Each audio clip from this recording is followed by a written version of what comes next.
Hello, dear students. In today's video lecture, we are going to start the determination of surface tension of a liquid. Last videos में हमने surface tension liquid की एक property को study किया था, property of the liquid at rest by virtue of which its free surface tends to act like a stretched membrane, है ना। Liquid at rest की वो प्रॉपर्टी जिसकी वजह से वो उसका जो टॉप सरफेस है वो एक स्ट्रेच्ड मेम्ब्रेन की तरह बिहेव करता है, ठीक है। तो वैसे मैथमेटिकली हमने उसको फॉर्मुलेशन में क्या लिखा था, surface tension S is equal to F upon L, force per unit length surface tension है। यहाँ पर उसको प्रैक्टिकली डिटरमाइन करने का एक मेथड डिस्कस किया जा रहा है in this article.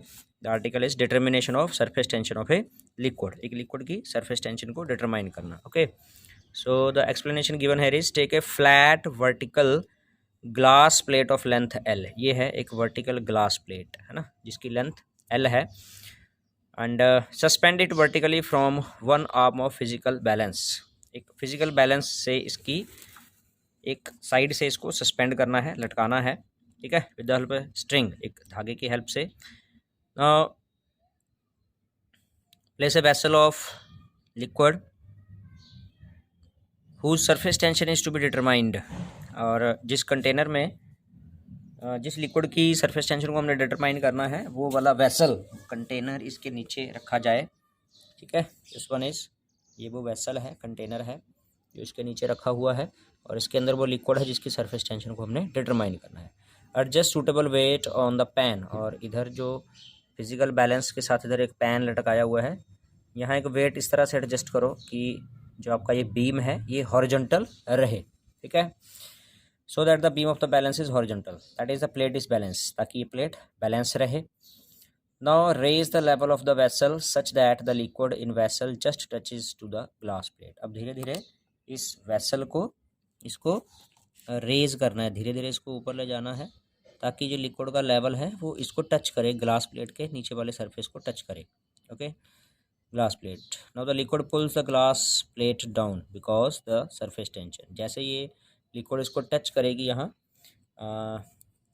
Glass plate का नीचे वाला सरफेस टच करेगा इसको, तो लिक्विड के सरफेस पे जो सरफेस टेंशन फोर्स है वो इसको थोड़ा सा खींचेगी, अपनी तरफ खींचेगी नीचे वाले लिक्विड सरफेस को।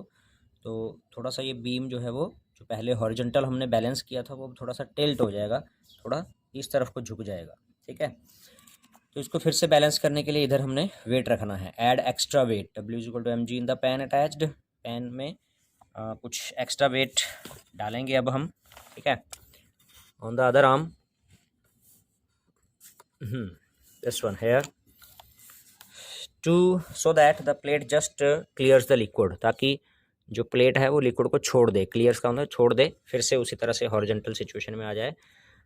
Then force on the glass plate to the then force on the glass plate due to surface tension is equal to extra weight. तो जो फोर्स लगी है एक्स्ट्रा वेट के बराबर वो फोर्स हो जाएगी जो इधर पैन में हमने एक्स्ट्रा वेट डाला था, ठीक है। बाद में उसको डिटैच करने के लिए, लिक्विड के सरफेस से डिटैच करने के लिए जो एक्स्ट्रा वेट हमने डाला पैन में वही weight equal to S into two L. S into two L कहाँ से आया? फोर्स जो होगी वो एक्चुअल में हम सरफेस टेंशन का जो फार्मूला स्टडी कर रहे हैं, प्रीवियस लेक्चर में हमने स्टडी किया था ना, थोड़ा आपको ध्यान होगा, S equal to F upon L था, लेकिन इस ग्लास प्लेट का सरफेस जो है वो दोनों तरफ से उसके साथ अटैच्ड है। So it was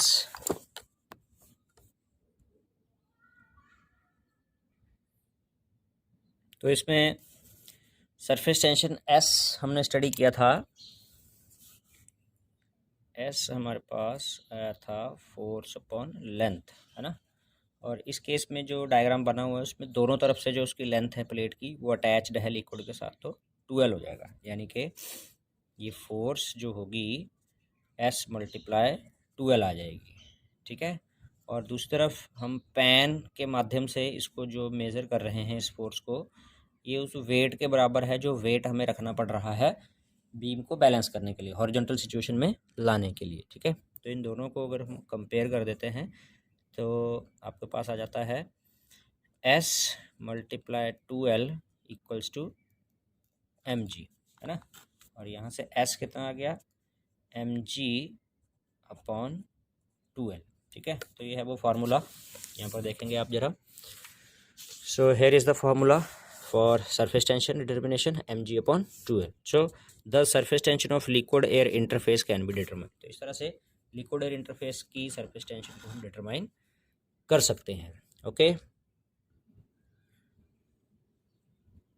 now the next topic which we are going to study is the excess of pressure on curved surface of liquid। एक लिक्विड के कर्व्ड सरफेस पर एक्सेस प्रेशर की हम बात करेंगे यहाँ पर।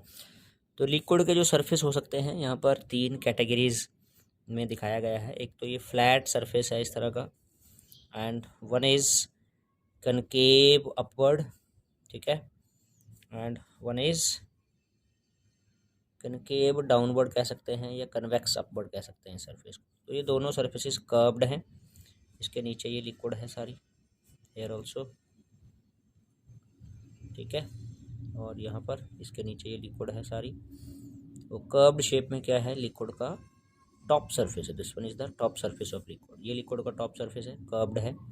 कनकेव अपवर्ड, ये कन्वेक्स अपवर्ड है या कनकेव डाउनवर्ड है, ऐसा कह सकते हैं। एंड दिस वन इज, ये जो फर्स्ट वाला है ये फ्लैट सरफेस है, इसमें कोई भी अपवर्ड या डाउनवर्ड नहीं है। ठीक है, तो 3 टाइप के ये लिक्विड के सरफेस एग्जिस्ट करते हैं। दिस वन, तो इनमें तीनों में ही हमने एक्सेस प्रेशर को यहाँ पर स्टडी करना है। तो कंसिडर किया गया कि किसी ओ पॉइंट पर कोई लिक्विड का पार्टिकल है, कोई लिक्विड के अंदर कोई ओ पॉइंट सपोज किया गया है, और इस ओ पॉइंट से जो सरफेस टेंशन की फोर्सेस होंगी, जो कि हम जानते हैं प्रीवियस, हम अभी हमने सरफेस टेंशन का कॉन्सेप्ट स्टडी किया। तो सरफेस टेंशन की फोर्सेस एक्ट करती हैं अलोंग द टेंजेंट। तो ओ पॉइंट से यहाँ अगर देखें इस फ्लैट वाले सरफेस पर, तो 2 सरफेस टेंशन फोर्सेस S1 और S2 हम नाम दे दें, तो OS1 OS2 ऐसे 2 फोर्सेस हैं। Same like hair OS1 OS2 forces यहाँ भी हैं, OS1 OS2। इसी तरह से यहाँ भी टेंजेंट के लॉन्ग OS1 और OS2 फोर्सेस एक्ट करती हैं। ओवरऑल यहाँ फर्स्ट केस में अगर हम देखें तो नेट फोर्स 0 हो जाएगी, क्योंकि वो पॉइंट पर दोनों तरफ जो फोर्सेस हैं वो इक्वल एंड अपोजिट हैं। यहाँ वाली फोर्सेस अगर हम थोड़ा सा कंस्ट्रक्शन करें तो हॉरिजॉन्टल डायरेक्शन के साथ इनका कुछ एंगल बनता है, तो इनको हम कंपोनेंट्स में रिजॉल्व कर सकते हैं। सो ऑब्जर्विंग केयरफुली, इधर इनके हॉरिजॉन्टल कंपोनेंट आ जाएंगे और इस तरफ इनके वर्टिकल कंपोनेंट्स एग्जिस्ट करेंगे, दोनों ही S1 और S2 के। हम नाम दे देते हैं, जैसे इधर S1 है, S1 इधर है, तो S1 का कॉस कंपोनेंट, इधर S2 का कॉस कंपोनेंट, और S1 का साइन थीटा और S2 का भी साइन थीटा, दोनों ही कंपोनेंट इस तरफ आ गए। तो लेकिन एक्चुअल में क्या है, अब देखिए सरफेस टेंशन की फोर्स इस डायरेक्शन में लग रही है, नेट फोर्स, ठीक है, ऊपर की तरफ को। लेकिन ये लिक्विड का मेनिस्कस जो है वो यहीं पर स्टेबल है, इक्विलिब्रियम में है, ठीक है, it exist here in the equilibrium. इसका मतलब इस फोर्स को बैलेंस करने वाला कोई एक्सेस प्रेशर है जो इससे अपोजिट डायरेक्शन में इधर ऐसे एक्ट कर रहा है। So this is the direction of excess pressure here, जिसकी वजह से ये लिक्विड मेनिस्कस यहाँ पर एग्जिस्ट कर रहा है, इसी फॉर्म में स्टेबल है, ये इक्विलिब्रियम में एग्जिस्ट कर रहा है। In the same way here also, यहाँ भी इस केस में इनके कंपोनेंट्स, 2 कंपोनेंट तो इधर हो गए और 2 परपेंडिकुलर वाले इधर हो जाएंगे अंदर की तरफ को। लेकिन लिक्विड मेनिस्कस इन 2 फोर्सेस लगने के बावजूद भी यहीं का यहीं एग्जिस्ट कर रहा है, इक्विलिब्रियम में है। इसका मतलब एक्सेस प्रेशर जो है वो यहाँ से इस तरफ को लग रहा है ना। तो ओवरऑल कंक्लूजन ये निकलता है कि फ्लैट फेस के केस में तो कोई एक्सेस प्रेशर वर्क नहीं करता, लेकिन कर्व्ड सरफेस में एक्सेस प्रेशर वर्क करता है। और ये एक्सेस प्रेशर हमेशा जो कनकेव वाली साइड है, कनकेव का जो माउथ है उसी तरफ अंदर की तरफ को ये एक्सेस प्रेशर वर्क करता है। ये जो सारी लाइनें हमने शो की हैं, this is the excess pressure.